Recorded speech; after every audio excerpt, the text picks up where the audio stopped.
Let's be honest. Have you ever looked at your child and thought, they are so smart, so capable, but only when they feel like it? You're not alone. That inconsistency can be one of the most maddening parts of being a parent. But today, we're going to flip that idea on its head. What if the problem isn't a lack of motivation at all, but really a lack of training? Does that hit home? It's something you hear from parents all the time. You see all this amazing potential, but then, poof, it just vanishes the second you walk out of the room. It's exhausting feeling like you have to be the constant supervisor, right? But what if the issue isn't really your kid, but the whole approach we're taking? And here it is. This is the big idea for our whole explainer today. That word we use, lazy, it's often just a label for a skill gap. Your child hasn't been trained in the art of self-command. You know, that ability to just show up and do the work, even when the excitement is gone and nobody's looking over their shoulder. Think about it. We spend so much energy trying to cook up motivation. We use rewards, we apply pressure, we find these cool new projects. But motivation? It's like a sugar rush. It feels great for a minute, but it's temporary, and there's always a crash. It's a fantastic spark, for sure, but it's a terrible fuel source. Consistency, on the other hand, that's different. That's a muscle. It's built bit by bit through daily practice, and that lasts a lifetime.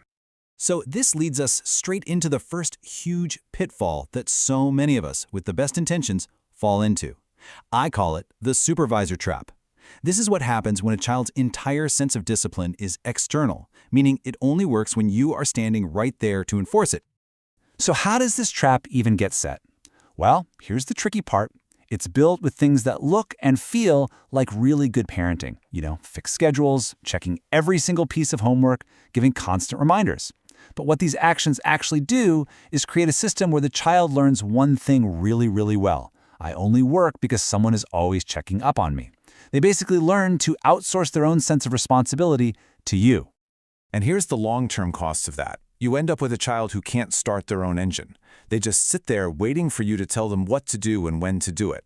And when that external structure suddenly disappears, like say when they go off to college or get their first job, they panic. They can collapse under the pressure because they never built that internal framework for themselves. And this really gets to the heart of it, doesn't it?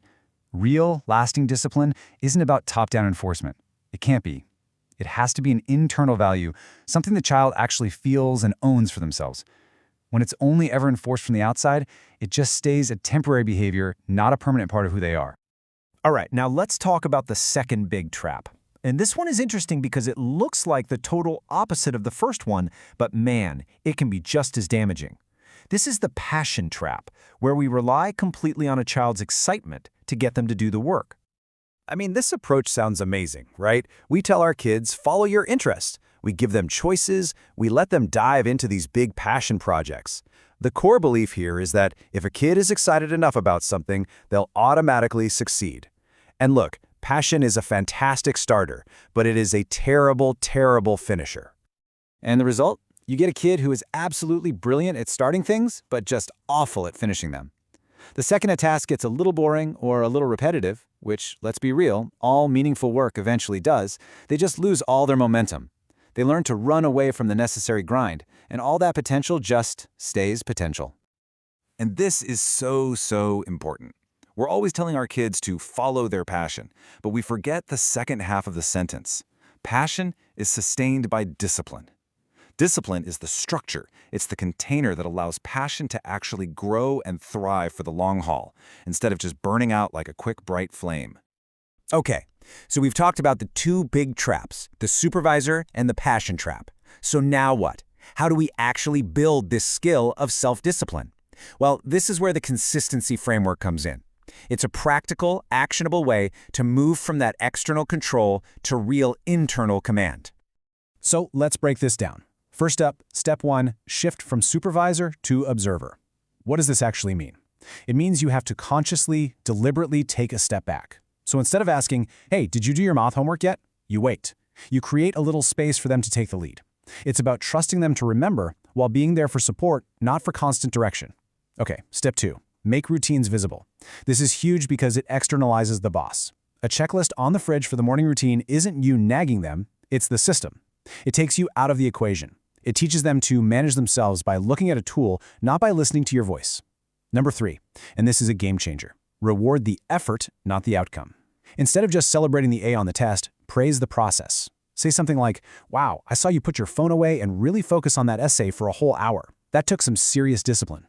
You're reinforcing the exact behavior you want to see more of, the simple act of showing up. And finally, number 4, let natural consequences teach. A missed homework assignment can be a much better teacher than any lecture you could ever give. When they experience that small, safe failure of a bad grade because they didn't do the work, they learn the cause and effect all by themselves. It's not about you punishing them, it's about reality teaching them a lesson. The thing to remember through all of this is that this framework is built on one core philosophy. We're not trying to force our kids into being compliant. We're training them. We're training a new set of behaviors, the same way you train an athlete or a musician. And that takes patience, it takes repetition, and it takes focusing on the process. So as we start to wrap this up, let's just zoom out for a second. Beyond getting the homework done, beyond getting the chores finished, what is the real goal here? What kind of adult are we actually trying to help create? You see, I think we often get stuck on what feels like the most immediate goal. We want a child who listens to instructions, who just does what they're told.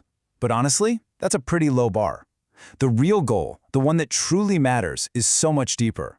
We want to raise a child who doesn't just listen to instructions, but who internalizes their own responsibilities and acts on them, all on their own. And that's it. That's the whole game, right there. Integrity, character. The true measure of our success as parents isn't how our kids behave when we're standing over their shoulder. It's what they choose to do when they're completely and totally on their own. So I'll leave you with this question to chew on. This doesn't have to be some massive, overnight change. What's one small, tiny, tangible step you can take today? Maybe it's not giving that second reminder about their homework. Maybe it's letting them pack their own school bag, even if they forget something. That one small shift is where real, lasting self-discipline begins.